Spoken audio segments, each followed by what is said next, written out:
ദൈവവചന ചിന്തകൾ കേൾക്കുന്ന എല്ലാ മാന്യ ശ്രോതാക്കൾക്കും ക്രിസ്തീയ വന്ദനം. ഇയ്യോബിൻ്റെ പുസ്തകം 12-ാം അധ്യായം 22-ാമത് വാക്യം. അവൻ അഗാധ കാര്യങ്ങളെ അന്ധകാരത്തിൽ നിന്ന് വെളിച്ചത്താക്കുന്നു എന്നൊരു പ്രസ്താവന അവിടെ ഇയ്യോബ് ഓർമ്മപ്പെടുത്തിയിട്ടുണ്ട്.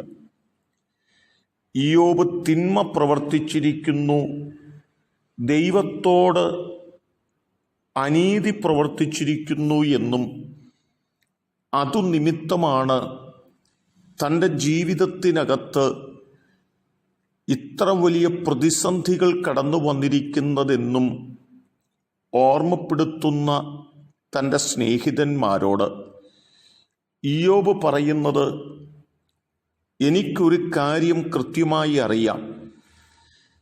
എൻ്റെ സൃഷ്ടിതാവായ ദൈവത്തിൻ്റെ മുൻപിൽ ഒന്നും മറവായിരിക്കുന്നില്ല എന്നും സകലതും ദൈവത്തിൻ്റെ മുൻപിൽ നഗ്നവും മലർന്നതുമായി കിടക്കുന്നു എന്നും കൃത്യമായ ബോധ്യതയോടുകൂടിയാണ് ഞാൻ ജീവിക്കുന്നതെന്നും ഞാൻ എന്തെങ്കിലും തിന്മയായി പ്രവർത്തിച്ചിട്ടുണ്ടെങ്കിൽ, ആരും കാണാതെ വണ്ണം അഗാധമാക്കി വച്ചിരിക്കുന്നത് എന്തെങ്കിലും ഉണ്ടെങ്കിൽ അത് ദൈവം നിങ്ങളുടെ മുൻപിൽ വെളിപ്പെടുത്തട്ടെ എന്നോർമ്മപ്പെടുത്തുകയാണ്.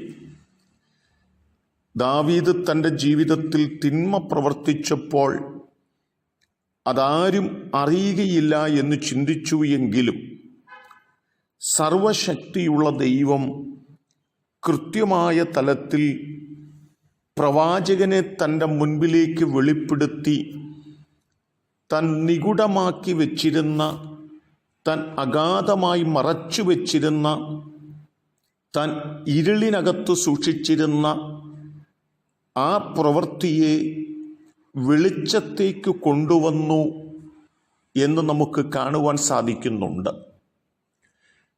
ദൈവത്തിൻ്റെ മുൻപിൽ സകലതും വെളിച്ചമായി കിടക്കുന്നു എന്ന ഓർമ്മയോടുകൂടി മാത്രമാണ് നാം ഈ ലോകത്ത് ജീവിക്കേണ്ടത് എന്നൊരു ഓർമ്മപ്പെടുത്തൽ ഇയ്യോബിൻ്റെ വാക്കുകൾക്കകത്തുണ്ട്.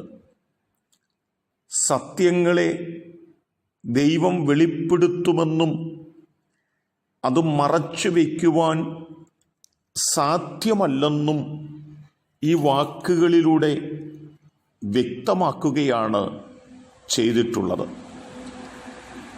ഈ ദൈവവചന ചിന്തയിലൂടെ ഞാൻ ഓർമ്മപ്പെടുത്തുവാൻ ആഗ്രഹിക്കുന്നതും ഇയ്യോബ് ഓർമ്മപ്പെടുത്തുന്നതും എന്താണെന്ന് ചോദിച്ചാൽ, ഞാനും നിങ്ങളും അത്യുന്നതനായ ദൈവത്തിൻ്റെ ദൃഷ്ടിയിലാണുള്ളതെന്നും ആ ദൈവത്തിന് കാണാൻ കഴിയാത്തതായിട്ടൊന്നുമില്ലെന്നും ആ ദൈവം ന്യായം വിധിക്കുന്ന ദൈവമാണെന്നും തിരിച്ചറിഞ്ഞുകൊണ്ട് ജീവിതത്തിൽ പരമാർത്ഥതയോടും നിഷ്കളങ്കതയോടും കൂടി ജീവിപ്പാൻ നാം നമ്മെ തന്നെ സമർപ്പിക്കേണ്ടതുണ്ട്.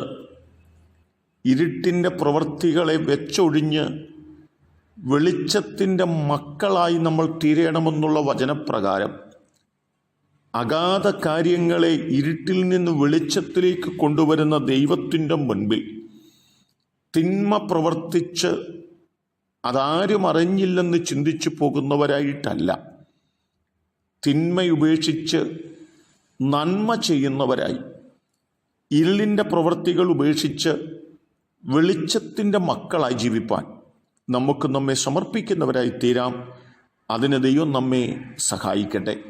കരുണയുള്ള ദൈവമേ, നല്ല കർത്താവേ, ഞങ്ങളുടെ സൃഷ്ടിതാവും ഞങ്ങളുടെ രക്ഷകനുമായ ദൈവം ഞങ്ങളെ എല്ലായ്പ്പോഴും കാണുന്നു എന്നും ആ ദൈവത്തിൻ്റെ മുമ്പിൽ അഗാധമായതും നിഗൂഢമായതും ഒളിഞ്ഞിരിക്കുന്നതുമായിട്ടൊന്നുമില്ലെന്ന് തിരിച്ചറിഞ്ഞുകൊണ്ട് ദൈവത്തിൻ്റെ മുൻപിൽ ഇരുളിൻ്റെ പ്രവൃത്തികൾ ചെയ്യുന്നവരായിട്ടല്ല, വെളിച്ചത്തിൻ്റെ മക്കളായി ജീവിപ്പാൻ ഞങ്ങളെ സഹായിക്കണം. ദൈവം അനുഗ്രഹിക്കുന്നത് കൊണ്ട് സ്തോത്രം. യേശു കർത്താവിൻ നാമത്തിൽ തന്നെ ആമേൻ.